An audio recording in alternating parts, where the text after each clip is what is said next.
Most service business owners think they need more leads when what they actually need is to stop the revenue hemorrhaging that's already happening. You're pouring water into a bucket with holes in the bottom and wondering why it's not filling up. In this video, I'm going to show you exactly how to conduct a revenue leak audit on your own business. The same process I use when working with service-based businesses to identify where their potential clients are slipping away. You'll walk away with a clear understanding of where your money is going and what to fix first. You'll also find out why that expensive marketing consultant who told you to just optimize your ads was only addressing 5% of your actual problem, and how fixing 3 specific areas of your marketing system can often double your results without spending another penny on advertising. Now, I know you're busy running your business, so I've made this as practical as possible. Let's dive right in. Just to put a few things in perspective, I want us to look at some numbers. Most service businesses lose between 30 to 60% of their potential revenue to preventable leaks. Not because their service is bad, not because their pricing is wrong, but because their marketing system has gaps that prospects fall through. Think of it this way. You're a therapist, consultant, or coach. Someone finds your website, they're interested, maybe they even download your free guide. But then what? They get added to an email list that sends them generic newsletters about your industry instead of addressing their specific problem. Or they land on a contact page that asks them to schedule a discovery call without explaining what that means or why they should trust you with their time. These aren't dramatic failures. They're quiet losses that compound over time. Okay, now we're going to look at the 4 revenue leak zones every service business has. Zone 1, the landing page disconnect. Your landing page is where first impressions either build trust or create confusion. I see this constantly. Someone clicks on your ad about helping overwhelmed entrepreneurs, but your landing page talks about business optimization solutions. The disconnect is subtle, but it's enough to make people leave. The quick audit here is simple. Look at your ad copy, then look at your landing page. Do they match? Not just the general topic, but the actual language, the specific problem you're addressing, and the tone? If someone has to think for more than 3 seconds about whether they're in the right place, you've got a leak. Zone 2, the follow-up void. This is where most service businesses lose the most money. Someone downloads your lead magnet and then crickets. Or worse, they get added to a weekly newsletter that talks about industry trends instead of continuing the conversation they started when they downloaded that specific resource. Here's what should happen. If someone downloads 5 signs your business needs a marketing overhaul, your next email shouldn't be about your credentials or your company history. It should be about what to do when you identify those signs in your own business. The conversation needs to continue, not restart. Zone 3, the proposal process. You had a great discovery call, you send over your proposal, and then nothing. This isn't about your pricing or your competition. Usually, it's about what happens in that gap between I'm interested and I'm ready to buy. Most service providers send a proposal and then wait, but your prospect just committed to potentially spending thousands of dollars with someone they met once on Zoom. They're second-guessing themselves, they're comparing you to other options, and they're looking for reasons to justify their investment or talk themselves out of it. The businesses that close more deals have a structured follow-up process.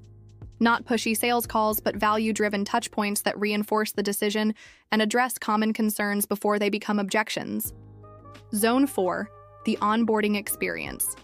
Your new client just paid you, and now they're wondering if they made the right choice. The first 72 hours after someone becomes your client determines whether they'll refer others to you, leave you a great review, or quietly regret their decision. Yet most service businesses treat onboarding as an administrative task, instead of the revenue-generating opportunity it actually is. If your new client feels confused or overwhelmed when they're on your site, this is bound to hurt not just your engagement, but also affect the number of referrals and testimonials. And if it's bad, it can even affect your reputation. So now, how do you actually audit these leaks? Now, let me walk you through the fastest way to spot these issues in your own business. Send your landing page link to someone who's never seen your business before. Ask them to look at it for 30 seconds, then tell you 3 things: what you do, who you help, and what they should do next. If they can't answer all 3 clearly, you've found your first leak. Sign up for your own lead magnet using a different email address. Go through your entire follow-up sequence as if you were a prospect. Are you getting helpful information that moves you toward a decision? Or are you getting company updates and industry news? If it's the latter, that's a massive leak. Look at your last 10 proposals.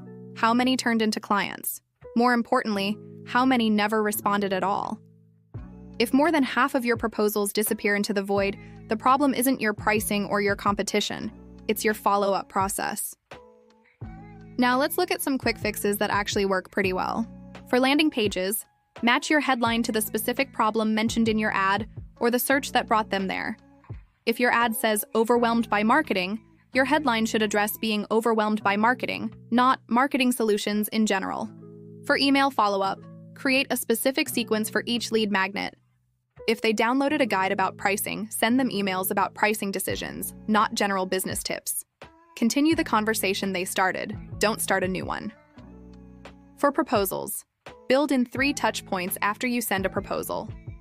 Day 2, a brief email with 1 additional insight related to their specific situation. Day 7, a case study or example of similar work you've done. Day 14, address the most common concern you hear during your sales process. Here's the thing about doing this yourself. Sometimes when you're so close to something, you might miss a few things. It can be really valuable to have an outside opinion to spot some issues. You know what you meant to communicate, so you assume others understand it too. You know your process makes sense because you created it. But your prospects don't have that context.